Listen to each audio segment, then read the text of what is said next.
Леди и джентльмены, я вам здрасте. Во-первых, поздравляю с прошедшими праздниками. А во-вторых, давненько ничего я вам не снимал. По ряду причин. С бусом пока что небольшая пауза, потому что у меня первое, что идет на очереди, это техобслуживание. Техобслуживание провожу только у одного определенного механика в городе, потому что другим не доверяю. Ну, по ряду причин. Не потому что прям, все рукожопые. Просто я, очень много лет работал с разными СТО, когда еще точил. И прекрасно знаю отношение, людей к своей работе. И доверяю только одному человеку. У него сейчас большая очередь. И нет света. Там свет ему дают по 2 часа в сутки. Поэтому эта очередь сильно растягивается. И несмотря на дружбу, я все равно в этой очереди, не на первом месте, так скажем. Так что бус начнет продвигаться сразу же после техобслуживания, когда там дойдет моя очередь. Пока что смиренно жду. Но пока жду, я не просто там сижу в носу ковыряюсь, я всякое делаю на лазере. Сегодня у меня интересный заказ. До этого были всякие портреты. Портретов было много, но так как праздники, это толковый подарок своей девушке или любимому человеку, но, к сожалению, я это не могу снимать на YouTube, потому что это очень личный подарок. В общем, сегодня будут костеры пивные с темой из компьютерной игры Warhammer. Вообще, сколько я уже лазерю всякого, я заметил, что темы из компьютерных игр, они на втором месте по популярности после аниме. Вот почему-то аниме чаще всего заказывают, я в них не шибко-то разбираюсь, но мне присылают каких-то персонажей, я их печатаю. Потом компьютерные игры, и уже только после этого идут какие-то сериалы, кино, музыкальные группы, личные бренды вообще где-то на самом последнем месте. То есть самое популярное это аниме и игры. В общем, сейчас подготовлю лазер, покажу эскизы, по которым будем печатать. Ну и, собственно, приступим. Задача номер 1 после последних моих работ: у меня забился фильтр. Фильтр вообще роскошная штука. Я не помню, я вам показывал его. Он состоит из целой кучи элементов. Там такой фильтр, похожий на воздушный от автомобиля. Потом снизу, после этого блока, неудобно доставать, там еще есть угольный фильтр. Короче, целая куча фильтров. Все это дело там так засасывается, и выходит потом условно чистый воздух. А эта штучка, это так называемый предфильтр. Это пятно, это то, что могло бы быть в легких, если бы им не пользовался. Это отсюда оно засасывает. В комплекте с фильтром шло несколько таких предфильтров. Когда они забиваются, сам фильтр начинает пищать. Происходит какое-то не то сопротивление воздуха, и он выдает сигнал. Что я, предпринял? Я купил целый такой огромный рулон такой ткани, как на этом предфильтре. И теперь раз в несколько дней я вырезаю такую прокладочку, ставлю, и все четко работает. Потом я, наверное, подберу какой-то фильтр от автомобиля и заменю уже основной. Но пока что работает. Ничего другого не требует. Только замена этих предфильтров. До замены основного фильтра я не знаю, сколько должно пройти времени. Наверное, больше года уж точно. И все, готовый новый вкладыш. Укладываем на место предыдущего. Сильно можно не разравнивать, оно само разровняется. Потом одеваем крышку, и можно дальше пользоваться. Не помню, во сколько мне обошелся этот рулон. По-моему, там какие-то смешные деньги, типа гривен 500 за несколько квадратных метров или что-то около того. Но этого хватит, прям очень надолго. В бусе у меня тоже будет система фильтрации, но хочу, чтобы выходил на улицу не дым, а такой прозрачный воздух с легким привкусом гари. Не хочу засирать атмосферу лишний раз. Но у меня, правда, в голове немножко другая система фильтрации. Хочу изготовить корпус под какой-то стандартный фильтр автомобильный, так, чтобы ставить несколько фильтров, и потом вот эту вот ткань, забыл, как она называется, это какая-то синтетика особая. Я потом вспомню в каком-то определенном видео, расскажу. Ну, наверное, когда буду делать этот фильтр для бусов. Пока проводил эксперимент, уже немного смеркаться начало. Давайте покажу, что предстоит нам сегодня гравировать. Это вот такие эмблемы легионов из игры Warhammer. Творчество искусственного интеллекта с доработками заказчика. Вообще я так, тоже немножечко играю с яишками всякими. Что-то мне подсказывает, что профессия дизайнера через пару лет уже, наверное, будет отходить куда-то в прошлое, потому что получается у него все лучше и лучше. А может и не уйдет, может для каких-то там индивидуальных вещей и останется. В общем, не знаю, посмотрим. Но все идет к тому, мне так кажется, может я, конечно, и не прав, свое мнение можно написать в комментах, что скоро все это дело заменит человека. Пока еще не совсем стемнело, давайте покажу вам, чем мы будем освещаться, когда таки стемнеет. Новый мой фонарик Wuben X4. Говорю сразу же, это фонарик из премиального сегмента, так скажем, не дешевый. Но зато его берешь в руку и маешь вещь. Штука козырная, в таком дизайне. Есть разные цвета. Выглядит он как-то урбанистично, я бы сказал, с целой кучей режимов. А вот это вот режим ночника, он светит так еле-еле, но очень долго. У меня светил несколько суток, я так его и не посадил, короче. Потом дали свет, я уже поставил его на зарядку. Есть вот такой вот режим.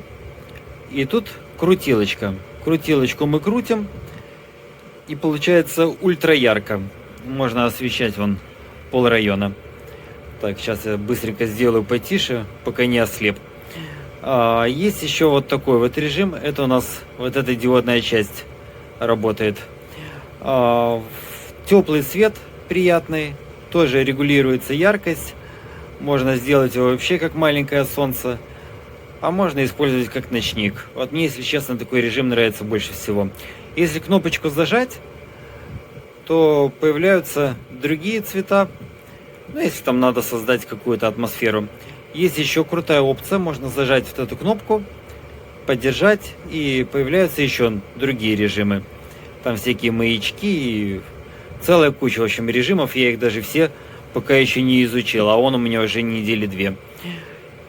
И вот это вот блок. То есть в режиме блока как бы ничего не работает, если в кармане он у вас валяется, чтобы он нечаянно нигде не включился. В любом другом режиме можно еще пользоваться вот такой вот тактической кнопкой. Тут есть магнитное крепление, тактическая кнопка. На нее нажимаешь, и он сразу же в турборежиме подсвечивается. Если 2 раза нажать, то это получается стробоскоп. Подальше от эпилептиков надо держать, потому что стробит прям вообще лютейшее. Если честно, не знаю, зачем стробоскоп, но во всех фонариках есть. Аккумулятор у нас достается вот так вот. Выбираем здесь с блокировки, нажимаем кнопочку. Так, это я нажал наоборот блок. Нажимаем кнопочку, и вот у нас такой аккумулятор на 3320 мАч. И ставим блок обратно. Можно держать на поясе, можно цеплять на магните. Ссылочка, естественно, в описании. Тем временем уже изготовилась вторая подставочка под чашку. Обязательная процедура — это вот так вот кисточкой поснимать гарь. Но это надо 2 руками делать, у меня в одной руке телефон. Я как-то раз, когда только начинал, вот этот вот гарь не убрал кисточкой и сразу же начал покрывать лаком. В итоге гарь смешалась с лаком, развел такое голимое болото ужасное. В общем, пришлось выкинуть и делать по новой. Вот, как-то так получается, я считаю, неплохо. Ставлю по одной штучке гравироваться, потому что в любой момент может отключиться электричество, это будет обидно. Так-то у меня на один лист помещается 9 эмблемок, я мог бы поставить и уйти куда-то гулять там на 1,5 часа. Стрёмно. Так, если вырубят, а одну придется перепечатать, не 9 как бы. Проводил, кстати, эксперимент с зарядными станциями. Не было света, мне срочно было кое-что выгравировать, и я подключил, получается, к зарядной станции лазер, ноутбук и вытяжку. И все это вместе, ну, по-разному оно, конечно, потребляло. Там на моменте гравировки было 150 ватт в час, на моменте резки 250. Потом я то включал вытяжку, то выключал, но я так подсчитал, что в среднем потребление 250 ватт в час. То есть та зарядная станция, которую я вам недавно показывал, моя новая, All Powers, она на киловатт и 150 ватт. Ну, объемом я имею в виду. И ее бы мне хватило на 4 часа работы, ну, при любом раскладе с запасом. А моей блюете, которую на 2 киловатта и, по-моему, 48 ватт еще. Ну, короче, 2 киловатта с хвостиком. Ее бы хватило на полный рабочий день на 8 часов. Так что, ну, в принципе, неплохо. Ну, не хотелось бы, конечно, работать от зарядных станций, потому что в случае отключения зарядной станции мне нужны для домашнего всякого потребления. Но если что-то срочное, я там не буду укладываться в график, в сроки, то, ну, подключаю зарядную станцию и работаю. Но вообще, конечно, условия для жизнедеятельности, так скажем, не валом. Так, еще 3 готово. Но это чудом оно готово, потому что я оборзел и поставил сразу же 3 вместо 1. И вот, короче, все. Конец света. Мрак. Зато могу показать, как ярко светит фонарик. Сейчас я его поднакручу. Ой, что еще и снег какой-то пошел, да? Ну вот, освещает полрайона.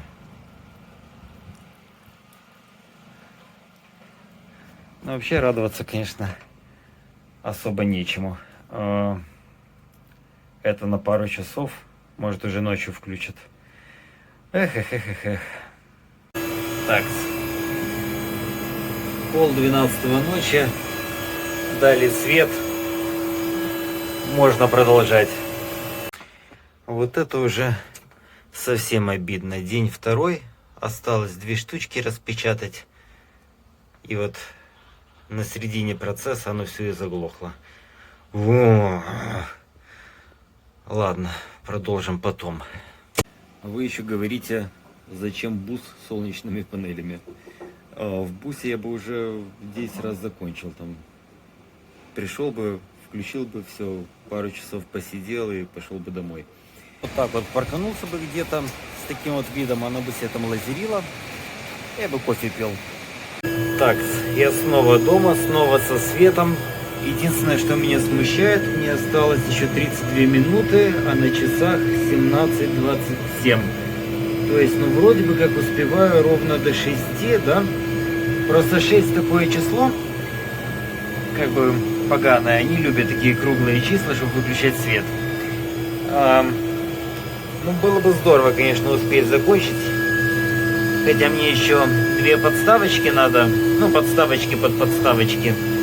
Ну, чтобы хотя бы с этими кругляшками я закончил и мог уже покрывать лаком, там, заниматься какими-то другими делами. Так, ну что, осталось еще 2 подставочки под подставочки.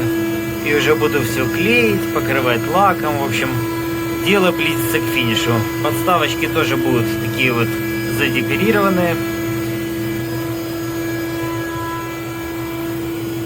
Еще пару минут.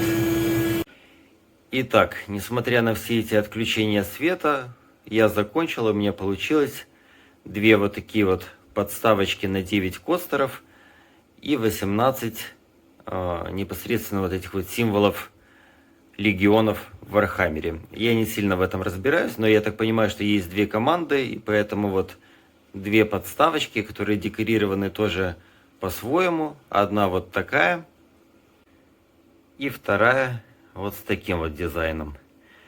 Я сами костеры хаотично раскидал, потому что не знаю, какие легионы в какой команде там считаются. Ну, хозяин всех этих костеров уже разложит их правильно, так как надо. Я в Warhammer не играл, вроде бы как рекламировал его когда-то, но не довелось мне поиграть. Вообще, я такой себе игроман, в последнее время не до этого. Но получилось в целом, как по мне, прикольно. Сейчас я с вами попрощаюсь и подсниму еще в конце костеры поштучно, ну, чтобы вы имели представление, на что оно похоже. По анонсам в ближайшее время выйдет видео, как я буду бороться с всеми этими домашними отключениями, чтобы более комфортно работать. Ну и вообще там начнут выходить видосы, потому что праздники уже закончились.